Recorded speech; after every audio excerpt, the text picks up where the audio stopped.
इस बीच रूस के रक्षा मंत्री ने बयान दिया कि आपातकाल के हालात बने तो पुतिन की सेना परमाणु हथियार चला देगी, जिसके बाद यूक्रेन में परमाणु हमले से निपटने की तैयारी शुरू होगी। 2 दिन पहले ही रूस के रक्षा मंत्री ने कहा था कि रूस को यूक्रेन जंग के दौरान परमाणु हथियार चलाने की जरूरत नहीं पड़ेगी, लेकिन 2 दिन बाद ही रूस के रक्षा मंत्री पलट गए, जिसके बाद यूक्रेन में परमाणु हमले से निपटने की तैयारी शुरू हो गई। वहां के इमरजेंसी कार्यकर्ताओं की एक खास तरह का सूट पहनकर न्यूक्लियर डिजास्टर ड्रिल करने की तस्वीरें भी सामने आईं, जिनमें वो परमाणु हमले के बाद पैदा होने वाले खतरनाक हालात से निपटने की तैयारी करते नजर आए। यूक्रेन ने दावा किया कि यह सब इसलिए हो रहा है क्योंकि रूस उस पर परमाणु हमला भी कर सकता है, क्योंकि रूस के रक्षा मंत्री ने बयान दिया कि रूस सिर्फ आपातकालीन परिस्थितियों में अपने परमाणु हथियारों का इस्तेमाल करेगा। यही नहीं, उन्होंने ये भी साफ कर दिया कि रूस को नेटो से सीधे टकराने में कोई दिलचस्पी नहीं है। रूस के रक्षा मंत्री का यही बयान सारे बवाल की जड़ है, क्योंकि इस बयान के यूक्रेन ने अपने हिसाब से मायने नहीं। स्टॉक मार्केट में सरस्वती को ले जाने वाले लक्ष्मी को ले आते हैं, लक्ष्मी को ले जाने वाले सरस्वती ले आते हैं। आपको सरस्वती चाहिए तो फ्रीडम ऐप को अभी डाउनलोड कीजिए। निकाले और आरोप लगाया कि पुतिन की सेना कभी भी यूक्रेन पर परमाणु हथियार चला सकती है। जेलेंस्की ने तो रात में ही रूस के खिलाफ मोर्चा खोल दिया था, क्योंकि वो केवल रूस के रक्षा मंत्री के बयान को ही नहीं बल्कि रूस की सेना के ज़ापोरिज़िया परमाणु प्लांट पर कब्जे को भी मुद्दा बना रहे हैं। इसीलिए उन्होंने ये न्यूक्लियर डिजास्टर ड्रिल भी इसी परमाणु प्लांट के नजदीक करवाई, जिसके जरिए उन्होंने एक तीर से 2 निशाने साधे।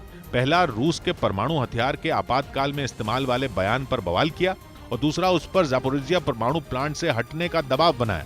Не забезпечить, то це означає, що можна просто викинути на смітник увесь.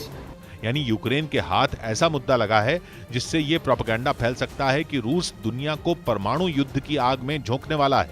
वैसे ज़ापोरिज़िया परमाणु प्लांट के मुद्दे पर रूस भी यूक्रेन पर कुछ ऐसे ही हमले कर रहा है, क्योंकि रूस के रक्षा मंत्रालय ने चेतावनी दी कि यूक्रेन की सेना संयुक्त राष्ट्र महासचिव की यात्रा के दौरान ज़ापोरिज़िया परमाणु प्लांट पर एक झूठा ऑपरेशन करने जा रही है, जिसका मकसद होगा रूस को दुनिया के सामने बदनाम करना। मतलब ज़ापोरिज़िया परमाणु प्लांट के मुद्दे पर रूस और यूक्रेन दोनों एक दूसरे पर गोलाबारी करने का आरोप लगा रहे हैं।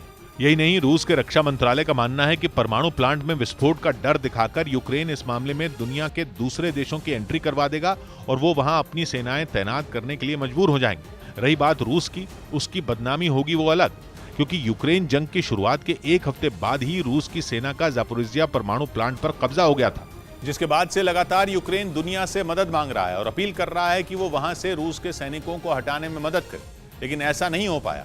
और रूस का कहना है कि इसी वजह से यूक्रेन ने प्लान बनाया और वो वहां एक झूठा सैन्य ऑपरेशन करेगा और प्लांट के 30 किलोमीटर के दायरे से लोगों को हटा देगा, जिसके बाद यूक्रेन को इस इलाके में अंतर्राष्ट्रीय सुरक्षा बल की तैनाती का मौका मिल जाएगा और रूस को बदनाम किया जा सकेगा।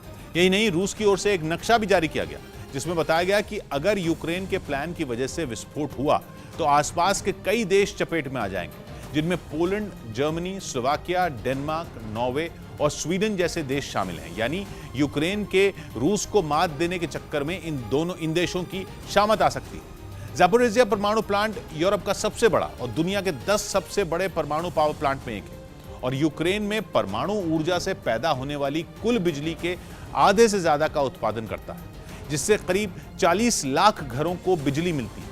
ये परमाणु प्लांट यूक्रेन की राजधानी कीव से करीब 550 किलोमीटर और रूस के कब्जे वाले क्राइमिया से 200 किलोमीटर दूर, और इसीलिए जेलेंस्की और पुतिन दोनों इस प्लांट पर कब्जा चाहते हैं।